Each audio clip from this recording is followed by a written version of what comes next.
right. Well, good morning, everyone. Welcome to the first week of Crop Hour, where we're going to be talking a little bit about weed management. Just for a little few housekeeping things before we get started. Number one, questions that you have during the presentation can go into the questions and answers chat. Along with that, CCA credits are available for this Crop Hour. A link will be sent at the end. Uh, and you'll be able to access the link and purchase those credits. But we don't have too terribly much time, so let's get right into this. All right. Well, today we're going to be talking about a little bit of weed management in soybean with herbicides. And before we get into the actual herbicides we want to focus on, which would be 2,4-D or Enlist 1 and glufosinate or Liberty. Right now, I do want to point out that the former labeled over-the-top dicamba products, such as XtendiMax, Tavium, Ingenia, right now, those are not registered for over-the-top applications in soybeans. Now, there still is the XtendFlex soybeans that have the dicamba tolerance, but these products are not registered, and realize that they do have the dicamba tolerance, that putting any dicamba over the top is against the law. Now, that being said, not all dicamba is going to be completely removed from soybean production. We can still apply it pre-plant. Then there is some stipulations, whether if you spray it at a half pint or that full pint where we need to wait 14 days or 28 days. But I do want to just mention that these products, as of now, are not labeled. But the products a lot of soybean producers are using, not just in South Dakota, but honestly across most of the United States, would be the 2,4-D that's labeled for Enlist soybeans, which would be Enlist 1, and then Liberty or Liberty Ultra, which would be glufosinate. And these herbicides, while they are effective, I would say they're a little bit finicky. There has to be a lot of moving pieces in the right place at the right time to ensure that these herbicides work as they're intended.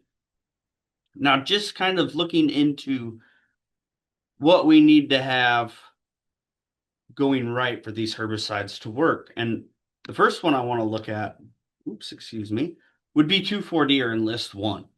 Now, this is a systemic herbicide. When I say systemic, I mean when that droplet touches the leaf, it's going to move throughout the plant. What we want is we want these droplets to hit the weeds, are our target. So we're going to really want to have larger droplets. So we ensure that the herbicide's going where we want it to go. And we have these larger droplets that have the herbicide in it. So once it touches, again, coverage is still important, but then the herbicide will move throughout the plant.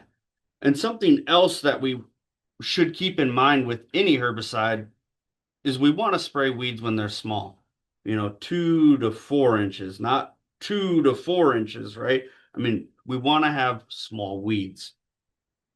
Something else that we should also realize that every post-emergence herbicide label says apply to weeds in favorable conditions that are growing. And it seems kind of maybe counterintuitive because we see our crops get a lot more stress than the weeds. But if our crops are stressed, our weeds will also be stressed as well.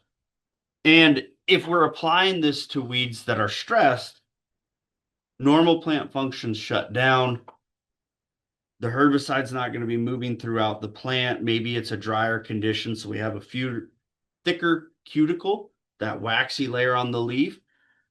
It's trying to conserve water under these drought or dry conditions. So we have a layer of waxy cuticle. Well, that herbicide's not going to be able to get through that. It's not going to translocate. We're not going to get effective kill. Now, the other thing that needs to be recognized with 2,4-D, and not just in Enlist 1, the amines, the esters, is that this herbicide is not going to kill grasses. When it was first introduced, it was labeled for corn. We can spray 2,4-D in wheat, sorghum, and it's going to be relatively safe if we follow the labeled guidelines. So if we're just going to spray 2,4-D or Enlist 1 in soybeans, we got to do something else for grasses. Now, the other thing is it's not going to kill kochia. So if you look to your right, we look at the top inset, you see all those weeds curled up. Now that's the symptomology of 2,4-D. It's working on our broadleaves, but you see those grasses, they look fine. So it's not doing anything to grasses. Now, if we look at the inset below, we see some kochia plants that was treated with a quart of Enlist 1 3 weeks ago, and it looks pretty healthy. So we just need to realize that this is not a end-all be-all. There's going to be very key points. It's not like Roundup or glyphosate. It's not going to kill every weed out there. So we need to use other herbicides with it. Now, the other herbicide we can use alone or with it would be glufosinate. And I will say that glufosinate is probably the most temperamental, finicky herbicide that we spray on our row crops to kill weeds. So just talking about the application standpoint for glufosinate or Liberty, we need ammonium sulfate in the tank with the herbicide. It's going to be used as a water conditioner. So the ammonium sulfate is going to bind with all the cations like calcium, magnesium in the water. We have hard water here in South Dakota. So we need to have that bind up with the ammonium sulfate. Otherwise, our Liberty molecule will bind up and then it won't be as effective. On our labels, the recommended rates are going to be 1.5 pounds to 3 pounds per acre. 3 pounds per acre is going to be our standard. So just some data from the Extension Weed Science program.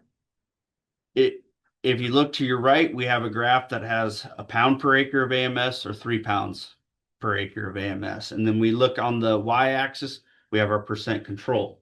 The yellow bar, when we use just 1.5 pounds of AMS per acre, we're getting about 70% control. When we bump that rate up to 3 pounds, it goes up to 80. Now, we're getting about 10 to 15% increase in control. And that's pretty big just by adding that additional AMS. The other thing that needs to be there for Liberty to work is your output, your gallons per acre. How much water are you putting out? Unlike 2,4-D, which is a systemic, so where that droplet touches the leaf, moves throughout the plant, Liberty's contact herbicide. What I mean by that is where that droplet lands, that herbicide's only going to affect there. So we need more water going out onto the plant to get better coverage of the leaf surface. Because if we only have a little bit of that leaf covered, it's not going to result in effective kill on our weeds. Now, 10 to 20 gallons per acre is the range we should be using for Liberty to work effectively. 15 gallons per acre on the low end, 20 gallons per acre on the higher end. And I would strongly encourage using the 20 gallons per acre. If we look at the graph below, that's set up very similarly. We see our control is increasing or staying the same as we increase our gallons per acre. So we're getting about 10 to 15% increase of control from going just from 10 to 15. And I know it's hard because you don't want to be going out and filling up the tank or using more water than you need to, but the 15 is going to be a low end for it. But when you add that additional 5 gallons per acre, it's really cheap insurance to ensure that you're covering all those weeds with the herbicide solution. Along with that, the droplet size is going to be really, really critical as well. Again, it's a contact herbicide, so we're going to be wanting to use finer droplets to cover the weeds. More droplets, more chance to cover that surface area of all the leaves on the plant. Along with that, we need to be spraying small weeds, and it's again really critical. We're talking 2 to 4 inch weeds, not 2 to 4 inch weeds. So we really need to be going out there and spraying weeds at the right time rather than trying to get by and buy us some time. The other thing that kind of makes Liberty finicky is something that's out of our control. We can control how we spray it, our output, our nozzles when we go out and treat the weed size, but Liberty is really temperamental with environmental conditions. Probably the biggest condition that affects Liberty activity is humidity. We want high relative humidity. If we look on the graph to our right, we have 35% relative humidity and 90% relative humidity. The yellow bar is 35, 90 is the dark blue bar. And our plant injury as we spray Liberty is on the y-axis. And now if we look at 35% humidity, low humidity, we're only injuring about 15% of the plant. But when we bump it up to 90% humidity, the really awful sticky days, we're getting up to 65%. And that's just by manipulating that relative humidity. The other thing, and it's maybe more in our control than humidity, but light. Liberty needs light to work. And on the label, it states in clear language that we need to be applying this between sunrise and 2 hours before sunset. That can get a little tricky, if you're trying to battle wind or battle rain events or anything like that, but we really need to be spraying it when there's full sunlight. The other thing that is going to affect Liberty activity is temperature. Like humidity, warmer is better. The way I like to frame how Liberty is going to work is we need to be spraying it on those hot, sticky, miserable days. That is the conditions that make Liberty the most favorable and work the best. Now, it's kind of an equation for Liberty on the environmental side. We need high humidity, we need a lot of light, we need high temperatures for good activity. Now, unfortunately, I will say good luck because there's days where we have low temperature, it's cloudy, maybe we have that humidity, but again, we're not having all these working parts together, but we really need to try to spray it under those high humidity, high temperature days.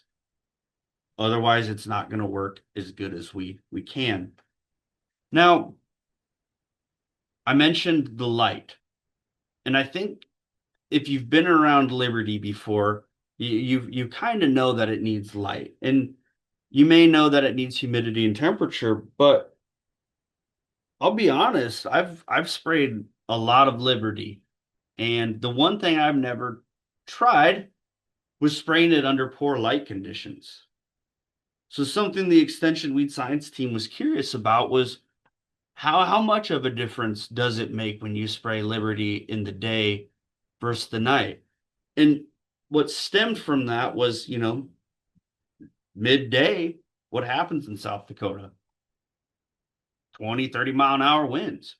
So a lot of times you're having to wait till the end of the day to go spray to make sure that you actually are being on label and making sure those herbicide droplets go where you want them to go, right? So we did a little experiment, and I think this will be kind of fun to show you all. And it's going to encompass Liberty and Enlist. So for 2 years at a research station just west of Brookings, we sprayed Enlist 1 at the maximum labeled rate, 32 fluid ounces. We sprayed Liberty at a relatively high rate, 32 fluid ounces with 3 pounds of AMS. And then we sprayed a tank mixture. We were curious to see how the tank mixture did at night compared to the day as well. Our first tank mixture was Enlist at 32 fluid ounces. Then we had Liberty at the 32 fluid ounces again with that 3 pounds of AMS. And then we could spray Liberty a little bit higher, at least the 280 formulation. So we sprayed Enlist at the same rate, and then we bumped up that rate by 11 fluid ounces to 43 fluid ounces to see if once it started getting later in the day, could we overcome that reduced activity by just putting more herbicide out? Again, we applied these herbicides at either what I would call midday or solar noon, high noon, at 12 p.m. each year. or at 9:30 p.m. And that was, kind of at the tipping point of sunset to actually getting dark. Just for your information, we recorded the temperature and relative humidity for each year where we did this experiment. Now for 2024, our daytime temperature was 72, and at nighttime it increased to 75. So it was lower temperatures. The relative humidity during the day was 43%, so it was, actually a pretty mild day. It's not that hot, sticky, muggy that we're really wanting for Liberty. But during the night, our humidity increased. So we had relatively favorable conditions, a little bit higher temperature, higher relative humidity, but we didn't have the sunlight. Remember, it's a 3-point equation to get activity. 2025, higher temperatures, 84 degrees during the day, and the night it was 81. So we're a little bit higher temperature, maybe more favorable conditions. Now the relative humidity during the day was 52, and at night was 70%. So 2024 was more mild. 2025 was a bit more favorable as far as the heat and the humidity. But as we go forward, what we did was we merged all the data from both these years. Why did we do that? Because we want to show on average, whether you have mild temperatures or, more of the favorable high temperature, high humidity, this is what's going to happen. So once we sprayed it, we waited 3 weeks and we went out and rated the weeds. Going on to the data, just to set up this graph, on our bottom or x-axis, we're going to have 2,4-D, or the treatments. So we had 2,4-D or Enlist 1 alone, Liberty alone, glufosinate, the mixture with Liberty or glufosinate at 32 fluid ounces. And then the next mixture would be 2,4-D glufosinate at that higher rate. And on our vertical or y-axis, we have the percent control. 0 means it does nothing. 100% means we get complete kill. Now, time of day did not affect our lamb's quarters control. So what we did was we just meshed all that data together. And what we saw was 2,4-D had lower control than all of our other herbicide treatments. With 2,4-D alone, we were getting about 85% control. And as we sprayed either Liberty alone or with the Enlist 1 as well, as we're getting about 90 to 95% control. So it's pretty good. And, that's not really, really eye-opening. So, okay, that's all right. We can spray lamb's quarters at night. Again, don't recommend that. It's off-label, but not everyone's really worried about lamb's quarters, right? Let's move on to water hemp. In my opinion, this is where it gets really interesting. So our graphs set up very, very similarly, but you'll notice now that there's 2 bars on each herbicide treatment. So the yellow bars are going to represent the herbicides that were applied during the day. Now the gray bars are going to represent that herbicide applied at night. So let's focus on just the yellow bars right now. So when we either sprayed Enlist 1 or Liberty alone, we got about 80% water hemp control, which was expected. These herbicides are good, but they're not great when we apply them alone. And then when we mix them, either at that 32 or 43 fluid ounce rate, we're getting about 98% control, which, hey, that's pretty good. But draw your attention to these gray bars now. These were applied at 9:30 at night, remember?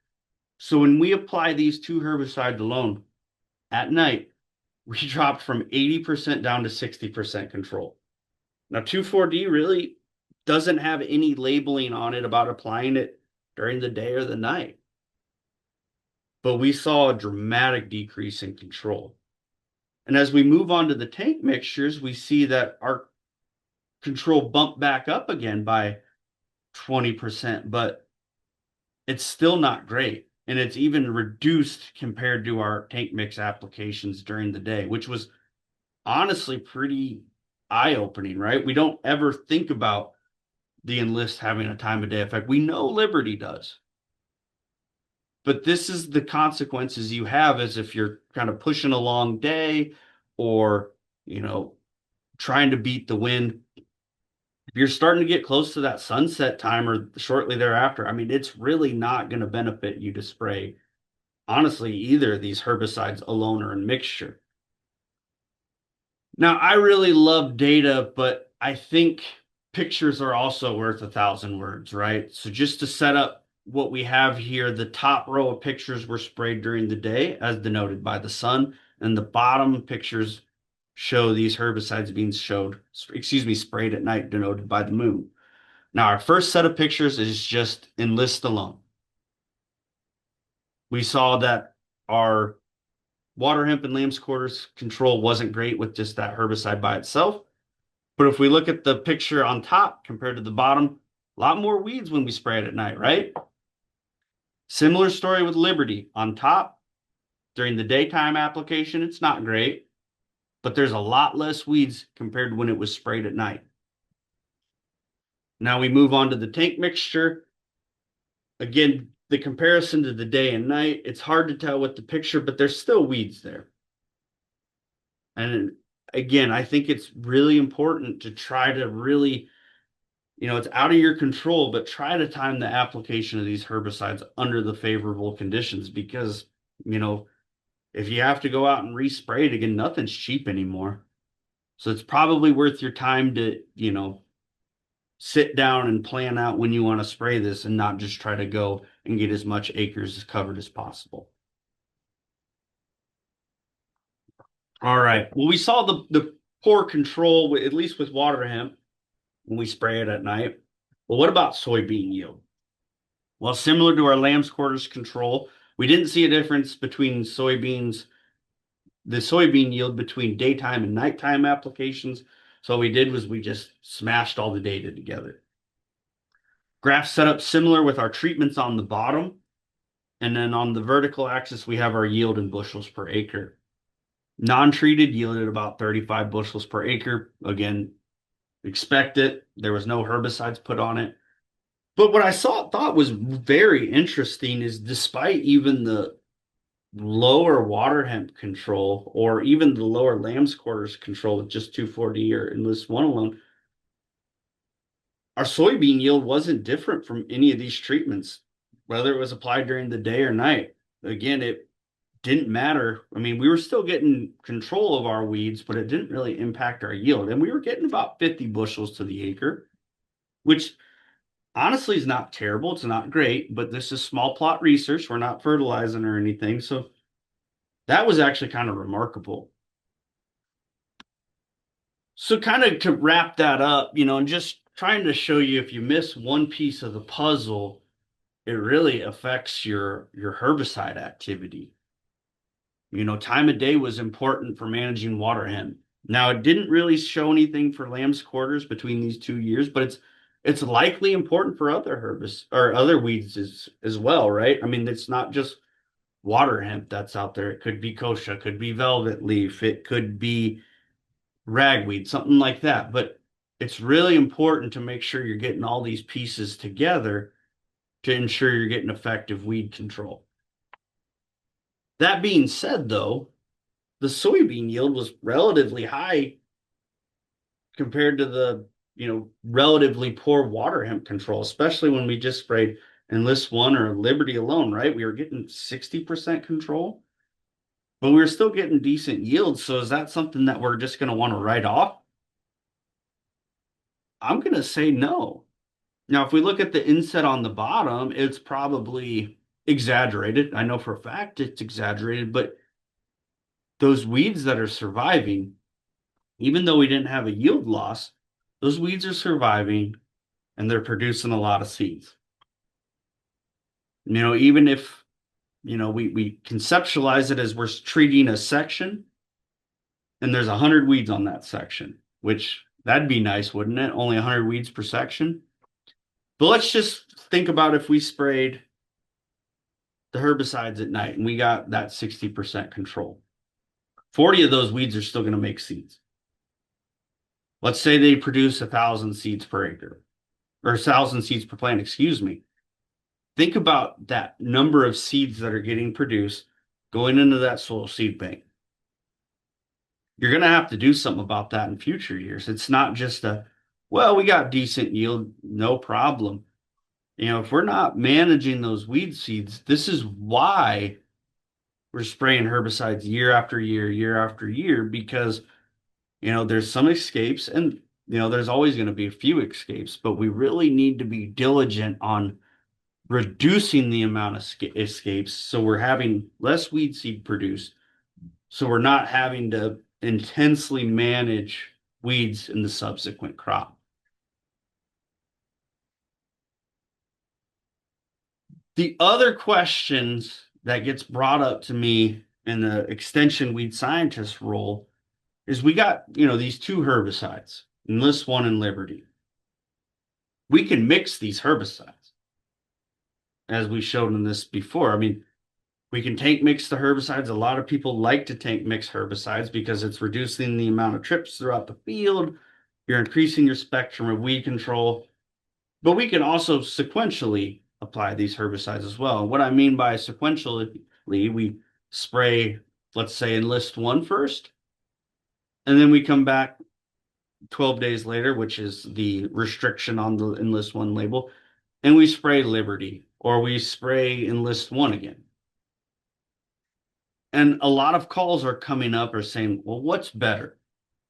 Is it better just to do the tank mixture, or should we do a sequential application? And from everyone I've talked to that has said we've done either the mixture or the sequential application, there's really no consensus on what's more effective as far as weed management. Now, we're not going to factor in costs or time.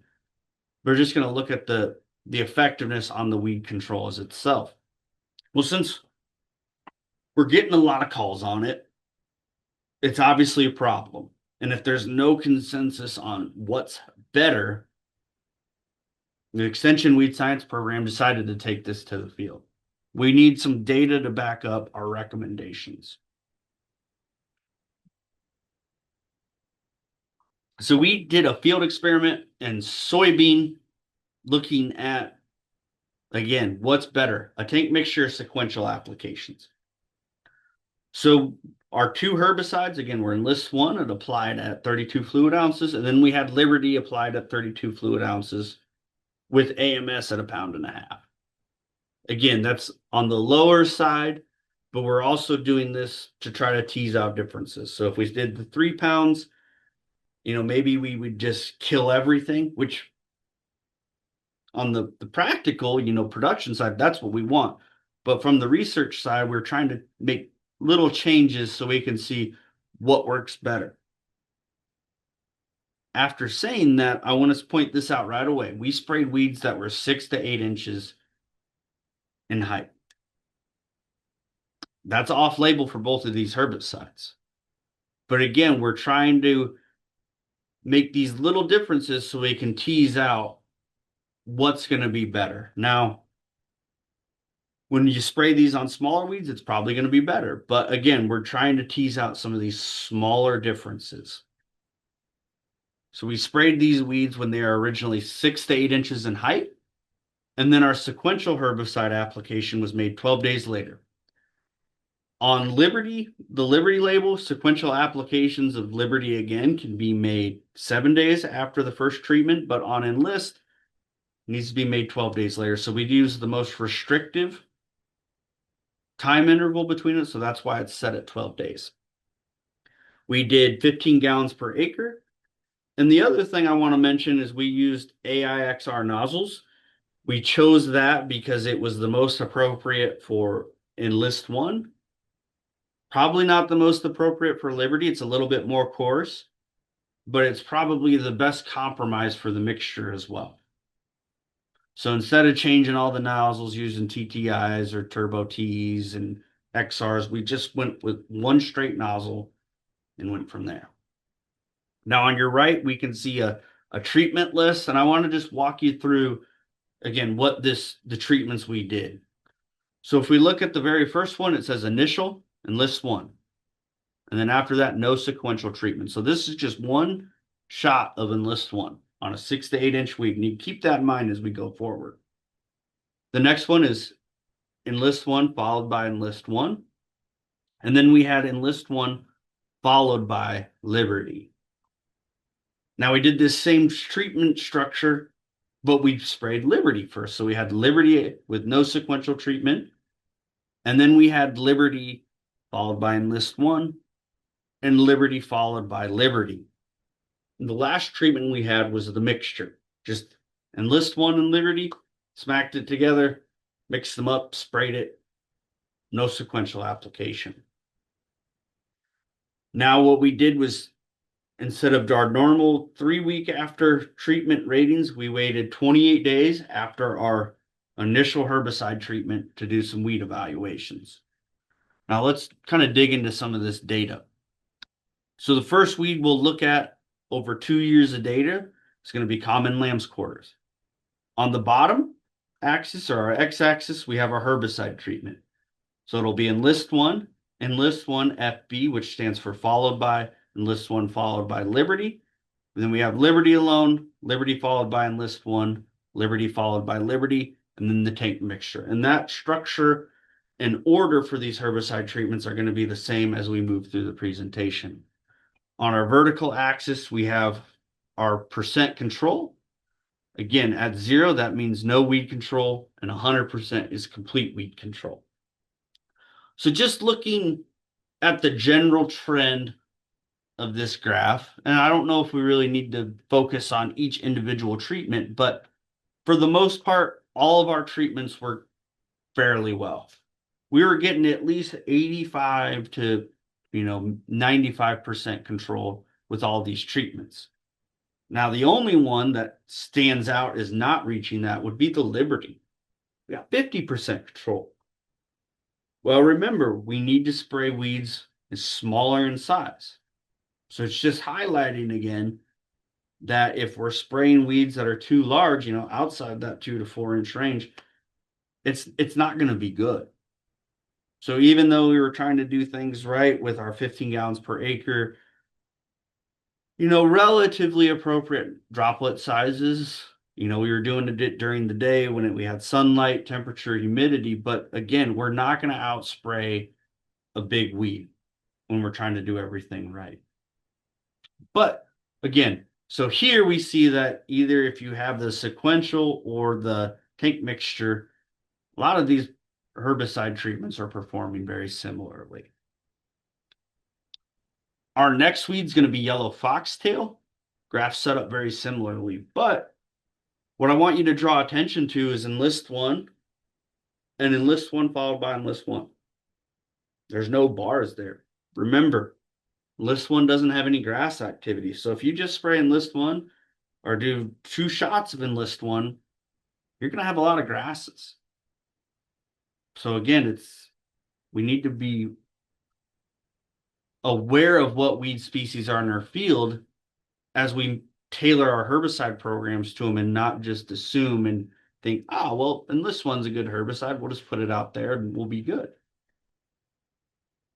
Now, as we look at some of these treatments, again, I don't know if we need to belabor all of them, but when we had Enlist 1 followed by Enlist 1 followed by Liberty, or Liberty alone, for the most part, we're only getting about 70% control.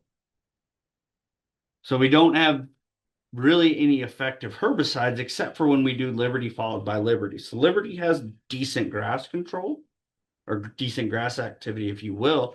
So when we had 2 shots of that, our control went up to 90. But something to think about, is it a good idea to be using 2 applications of the same herbicide in a single growing season? Just keep that in the back of your mind. But again, if you do have an abundance of yellow foxtail or some other grasses in your fields, 2 shots of Liberty actually look pretty good. Now, probably onto everyone's radar, yeah, there's lamb's quarters, there's yellow foxtail. Let's be real, we can manage those with glyphosate or Roundup. We don't need to really use Enlist 1 or Liberty to manage some of those weeds that are we know they're there, but we're not really concerned about them. So let's move on to water hemp. When I got extension calls this year using Enlist and Liberty and Enlist soybeans, this is what people were asking about. Either the crop consultant or the farmer. They're asking about water hemp. So let's dig into this. And I think this is interesting data. What I want you to do is draw your attention first to the Enlist One. Again, that single herbicide on a pretty big water hemp plant. It's not very effective. We're only getting 70% control. And I know whether you be a farmer, a crop consultant, or whatever your role is, we want to see 100% control. Now, anything to me that's 85 and above, I say that's pretty good. But I don't disagree. We want to get close to that 100, but we're falling short with just the one herbicide. And if we move in and we look at just Liberty by itself, we're getting 50% control. Again, contact herbicide. We need small weeds for good coverage to kill it. Again, we do everything right. We're not going to spray our way out of big weeds. But if we look at the sequential applications, Enlist One followed by Enlist One, Enlist One followed by Liberty, and then Liberty followed by Enlist One, Liberty followed by Liberty, and then the tank mixture. Honestly, what we saw was the tank mixture was okay, got about 80% control, but the sequential applications were doing pretty good. Whether it be Enlist One, two applications, or Enlist One followed by Liberty, or flip that, put Liberty first, have a sequential application of Enlist One, we're getting about 85% to 90% with those sequentials. So it looks like with water hemp, at least on some of these bigger weeds, that the sequential is pretty good. But I will say, 80% control with the tank mixture on large water hemp was still pretty good. But, if you sprayed that on 2 to 4 inch weeds, probably look a lot better, right? These graphs, again, they tell the story, they show the data, but pictures are worth 1,000 words. So this is just from one location of this 2-year study that we did. So starting up in the top left corner, this is our non-treated. So no pre's. We wanted the maximum amount of weeds. So it looks pretty bad, right? There's a lot of velvet leaf. You can see some water hemp and some grasses. So we look at the tank mixture next to the left, Enlist plus Liberty. Honestly, from standing on the edge of that plot, looks pretty good. Now, if we were able to virtually go through and open those rows up, there'd be some small weeds in there, but it looks pretty good. Next, we have 2 applications of Enlist One. Again, looks pretty good. Liberty followed by Liberty, cleaned up a lot of those weeds.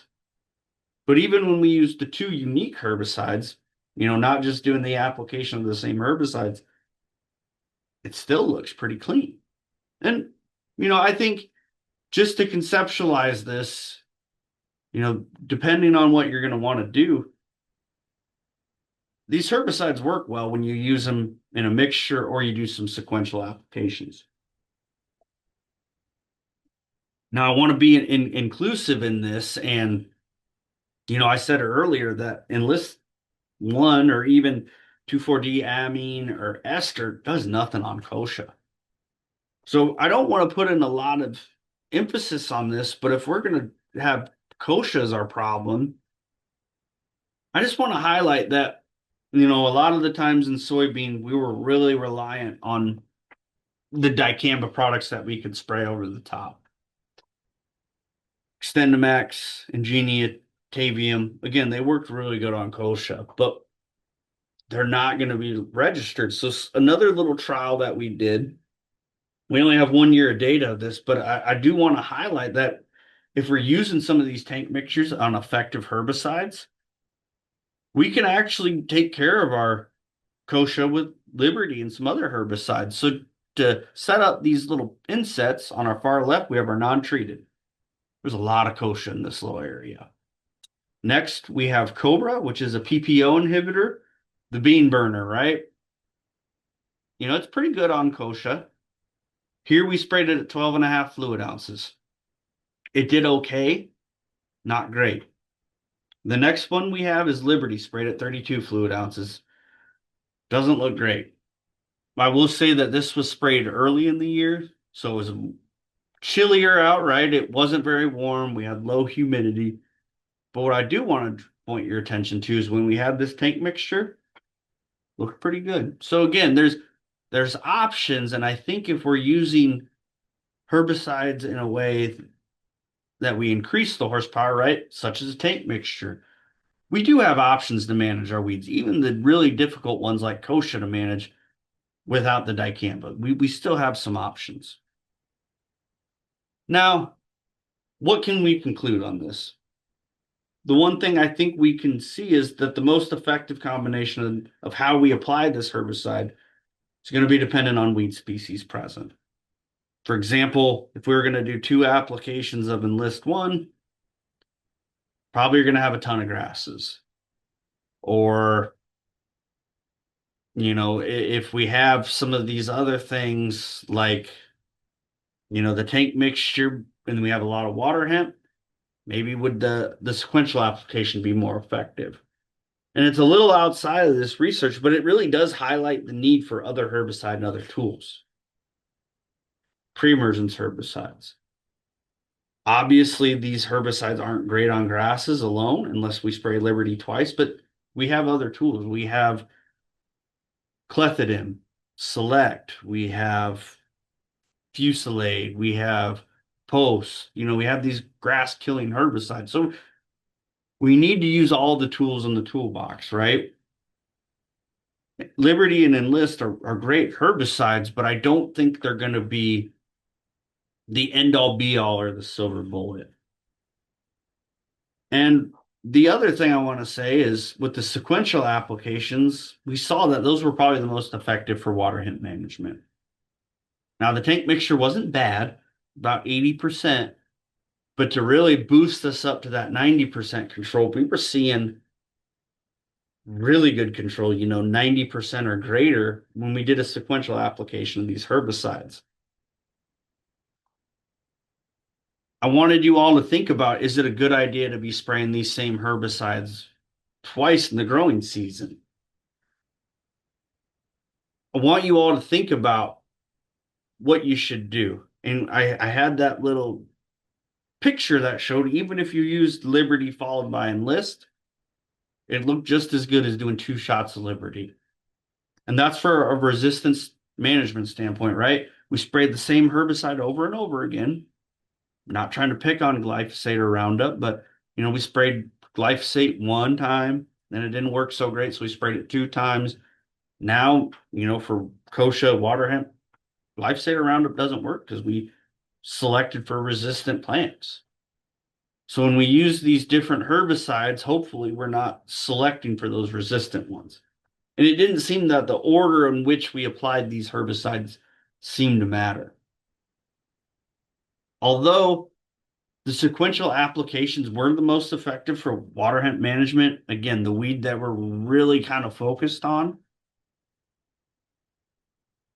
I really want you all to consider using a tank mixture.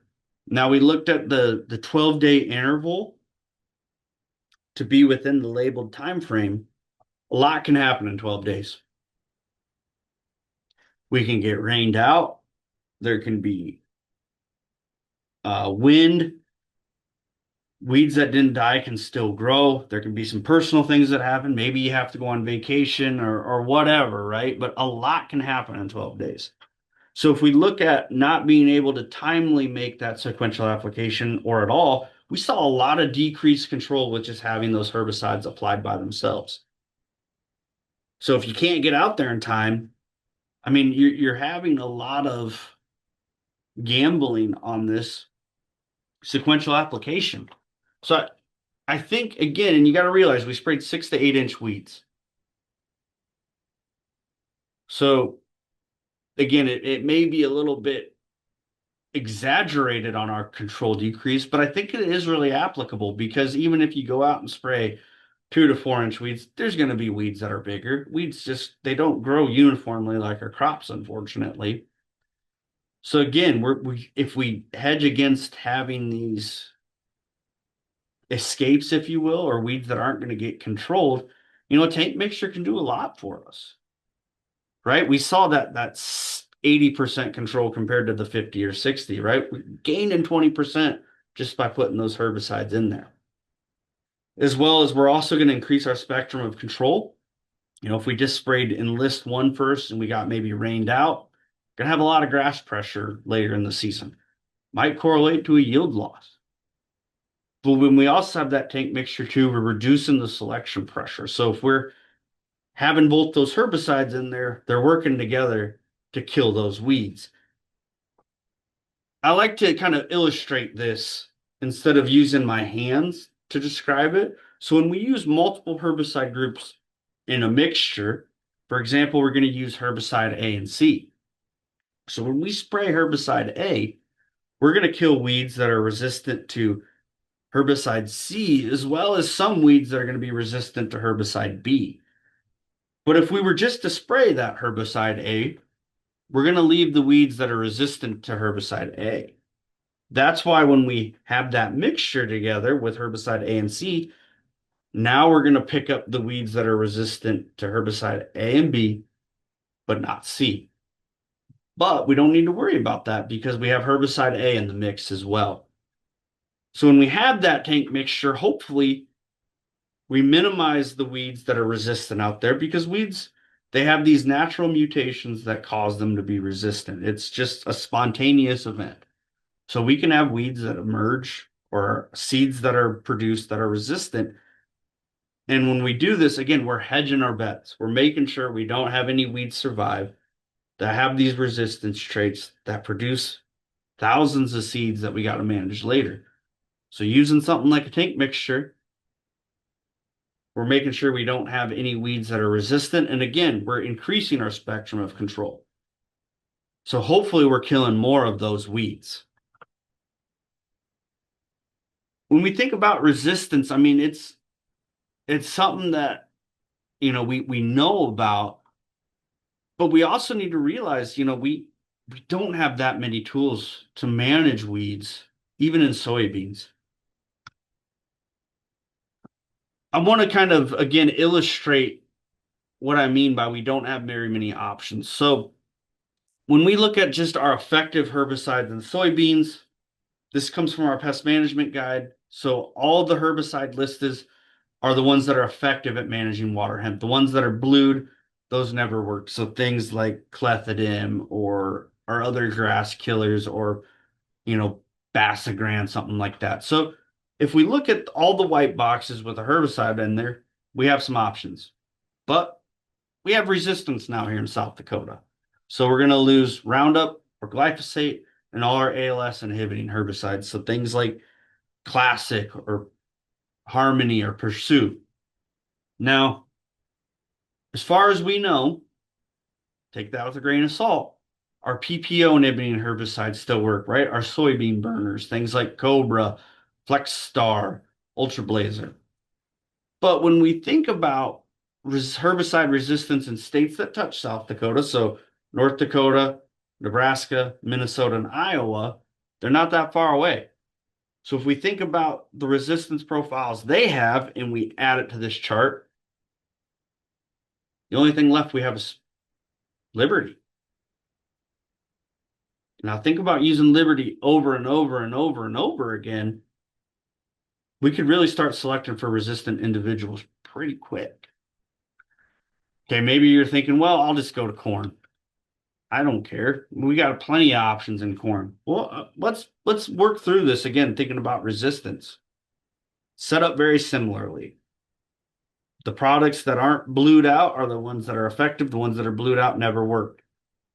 All right, we got to take into account the resistance we know we have here in South Dakota. We're going to lose the Roundup, glyphosate, and our ALS herbicides because we know we have resistance to them. A lot of products left, right? Hey, we're in, we're good. We don't need to worry about it. But let's think about, again, the resistance profiles of weeds that touch South Dakota that are actually really close to us. These weed seeds can move, whether it be through, just wind or machinery, vehicles, whatever. Oops. Block all the ones that are resistant around us, and all we have is Liberty. Now think about that. We only have Liberty that's effective in corn and soybeans. We're going to be using that over and over again. How long until we burn Liberty out? As we wrap up, I do want to say, please report control failures because we need to know what's resistant here in South Dakota.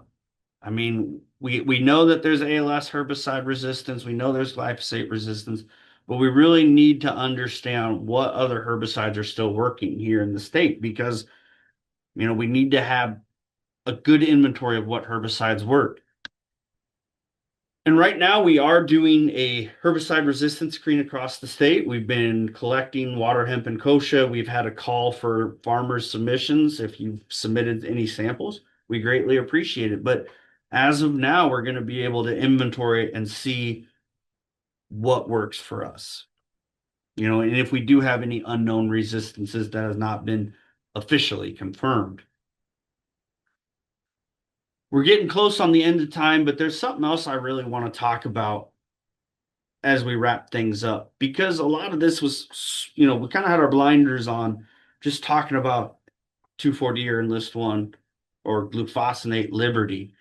And a lot of the trials I showed you, I'm going to be honest, we didn't spray any pre's because I wanted to see what a train wreck would look like and how these herbicides would perform alone or in mixture under adverse conditions, under good conditions. But remember that herbicide programs are critical. We need to do a pre and a post. We can't just try to save some money and go in with just a one post applications or even a two post applications because I think we can really get burned, right? Just north of Brookings, had a lot of rain in the Northeast. I drove around the state. A lot of guys had fields that were flooded. They weren't able to get in until 2, 3 weeks later. Weeds were still growing, unfortunately. So we need to have a program. So just to show you this, if you look on the sign, this is what was sprayed. So Fierce EZ, and again, think of any other herbicide that you may use, but this herbicide in particular has two active ingredients that are effective: Valor flumioxazin and Zidua pyroxasulfone. But something like Boundary that has dual or S-metolachlor or metribuzin, again, would probably see very similar. We minimize the amount of weeds that emerge, and then we come back in timely with, an Enlist One and Liberty tank mixture. Drawing your attention to the right, it's pretty clean. It's pretty clean. And we see that a lot. If you have that program, your weed management plan is just going to be that more effective. After having said all of that, I'd be happy to open up the floor to any comments or questions that are arised in the chat.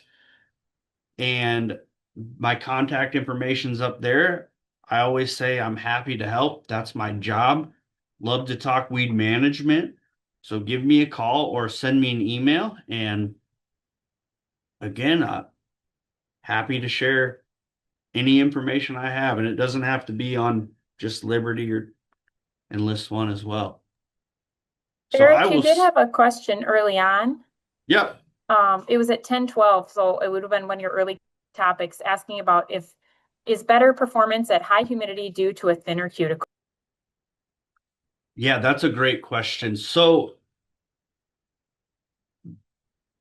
not to get too deep into the biochemistry of it, a lot of it has to do, yes, the cuticle does play a role, but also some of the transpiration of that herbicide, how it's moving through the plant.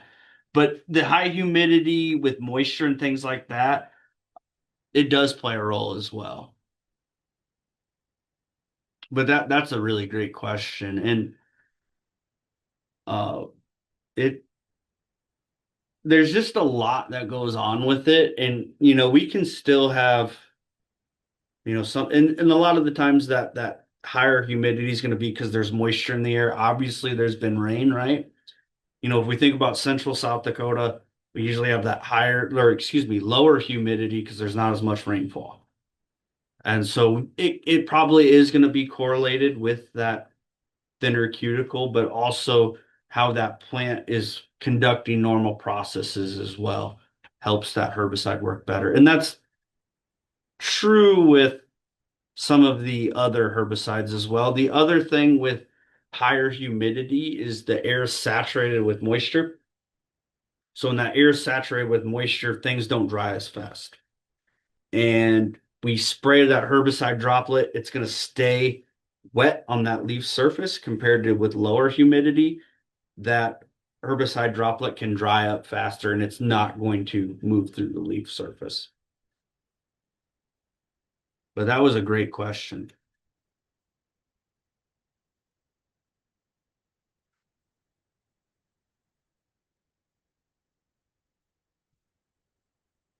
I don't see any more questions coming in.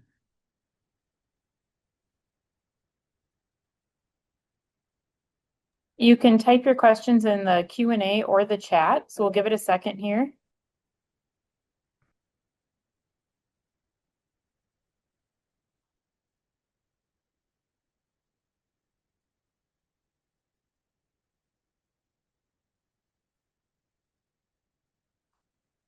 Oh, I need to put the I'm going to put the link for everything, and then I also need to do a quick poll if people are still on. So here is a quick poll, just curious, kind of to gauge how you use these herbicide products. You do have a link in the chat there, Eric. I'm guessing it's info for you to check out. And just a reminder to everyone who is on today, we are still offering CCA credits and the recordings will still be available for Crop Hour. However, the CCA credits are charged. There is a fee this year. So if you want CCA credits, you just need to go to the link that's in the chat and that will take you to where you pay and we will manually apply those to your CEU account because we have record of who has attended. So just make sure you've attended the session before you pay. Otherwise, the recordings and signing up for live presentations is still completely free. And you do that at the same place we have been using for several years, extension.state.edu/crop-hour. You can find everything there that you need for Crop Hour registration and questions. Sarah, it's not really a question, but in the question and answer, I appreciate the attendee that did this. There actually has been the first case of glufosinate resistant water hemp that was documented in Illinois. Just kind of giving a background on herbicide resistance in water hemp. Illinois is kind of the poster child of what I would call terrible train wreck. They have resistance to a lot of the post herbicides, and they're starting to get more resistance on the pre-emergence herbicides as well. I guess the point of that attendee is sending in that link is there's already glufosinate resistant water hemp. There's glufosinate resistant Palmer amaranth. Again, not really a weed that we have here that's widespread, but it's around here. So there's also kochia that continuously gets reported as not managed or controlled with Liberty. It hasn't been officially confirmed, but that just highlights that this is real. It's not just kind of me sitting in my soapbox here on campus saying if you do this over and over again, you're going to have resistance. That's what happens when, you are using these herbicides over and over again. We can select for resistant biotypes or plants. And, I tried to demonstrate that with the different herbicide listings. We're really burning through our options on posts. So we really need to be using these herbicides correctly so we're not just not burning through them because it's already expensive to farm. We don't have any herbicides to use. Especially if you're in central South Dakota, you better go out in the tree belt and start using the chainsaw to get your cultivation implements out. And I don't want to see that. But I really appreciate bringing that up.